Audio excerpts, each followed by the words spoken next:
when we send, whether it be postcards or letters or whatever it is that we send by mail, we're getting, in essence, cold responses back. And what I mean by cold is that we don't know the address, we don't know who this person is, we don't know where they're calling from in most cases, but yet they tell us, I received your mail piece, you're interested in my property, how much are you offering? Or, yeah, I might be interested, how does this work? Explain to the people what this process is like. Once we get a mail out call come in, what does the process look like? Well, Mr. Seller, thank you so much for taking the time to give me a call. I really appreciate the opportunity and the trust. Do you mind if I just ask you a couple questions about the property? And typically they'll say yes. And at that point, they'll say, great, you know what? You caught me outside of the office, but the first thing I'd like to see is if I can get the address of the property itself. And is it a property you're living in, or do you have it as a rental? The next thing that we do is, if it is a rental, then we ask if it's occupied or vacant, if the tenants are month to month on a lease. Typically, the questions are almost the same as we do on a text scenario or any other marketing method. And then I ask at that point is, do you mind just giving me a description of the property inside and out? Let them talk. They'll tell you. And I've done a lot of work. Oh, okay, great. What kind of work has been done to the property? Or,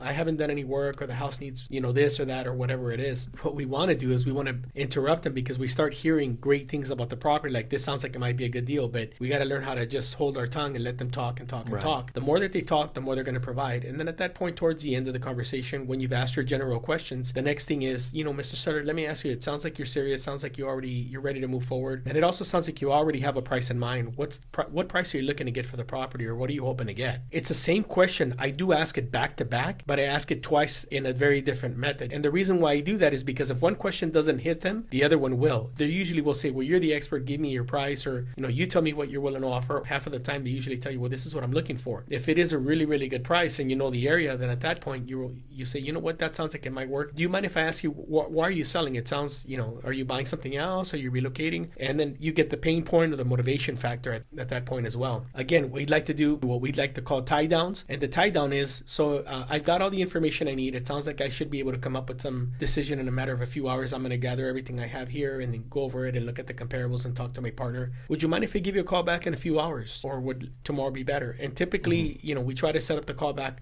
at the same time during the same day, a few hours later, no more than 2 to 3 hours. The reason we do that is because we don't want them calling other investors or other marketing pieces that they may be getting. Typically, a seller will call back more than 2 or 3 people at one given time, but we try to be the ones that are more informative, giving them the elevator pitch, what we talked about before, and gathering all the necessary information, and then tying them down to a time that we're going to call them back. So once we give them a call back, we usually tell them, hey, did I catch you at a good time, Mr. Seller? It's Renan with More Acquisitions, and they'll usually say yes, and at that point, we go into our pitch.